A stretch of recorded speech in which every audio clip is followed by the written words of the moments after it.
తెలుగు రాష్ట్రాల్లో అతిపెద్ద lift manufacturer lifts ట్రై.com dealership కూడా ఇవ్వబడును.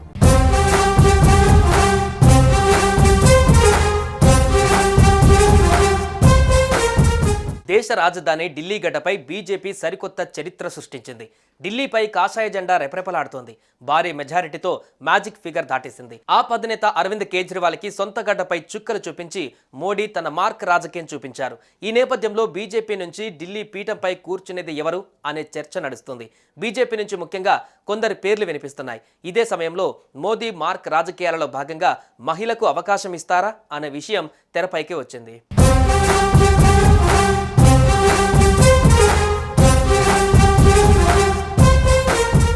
ఢిల్లీ ఎన్నికలలో బీజేపీకి ఆప్ గట్టి పోటీనే ఇచ్చింది. కాంగ్రెస్ మాత్రం కాషాయ పార్టీ గాలికి తన హస్తాన్ని ఎక్కడా అడ్డుపెట్టలేకపోయింది. హస్తం పార్టీకి ఓటర్లు వరుసగా 4వసారి హ్యాండ్ ఇచ్చారు. గత 2 అసెంబ్లీ ఎన్నికలలో గుండు సున్నా తెచ్చుకున్న కాంగ్రెస్ పార్టీ ఈసారి కూడా ఒక్క సీటులో కూడా నిలవలేదు.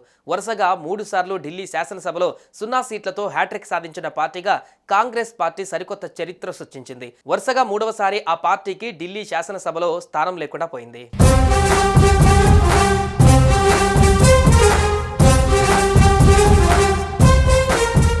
మొత్తంగా మొన్నటి సార్వత్రిక ఎన్నికలలో 99 స్థానాలు గెలిచి కేంద్రంలో తామే అధికారంలోకి వచ్చామన్నటువంటి అపోహతో ఉన్నటువంటి కాంగ్రెస్ పార్టీకి కర్రు కాల్చి వాత పెట్టారు. అంతేకాదు మొన్నటి హర్యానా, మహారాష్ట్ర ఎన్నికలలో ఆ పార్టీకి అక్కడ ప్రజలు తిరస్కరించారు. ఏతావాత జమ్మూ కాశ్మీర్తో పాటు జార్ఖండ్లో అక్కడ ప్రాంతీయ పార్టీల పొత్తు కారణంగా కొన్ని సీట్లు గెలవగలిగింది. మొత్తంగా ఢిల్లీ ఎన్నికల్లో సత్తా చాటాలన్న కాంగ్రెస్ ఆశలు అడియాశలయ్యాయి. అక్కడ కాంగ్రెస్ పార్టీ ఇచ్చిన హామీలను ఓటర్లు నమ్మలేదనే విషయం ప్రూవ్ అయింది.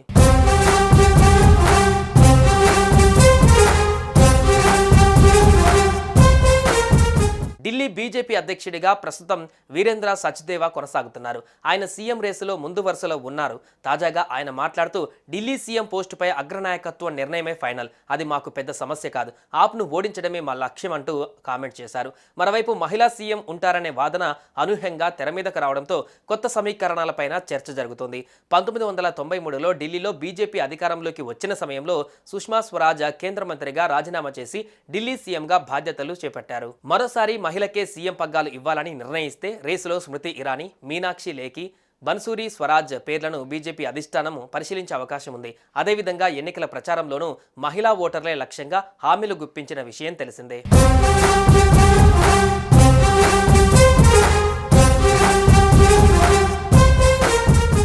సుమన్ టీవీలో మీ పర్సనల్ అండ్ బిజినెస్ ప్రమోషన్స్ కోసం కింది నెంబర్కి కాంటాక్ట్ చేయండి.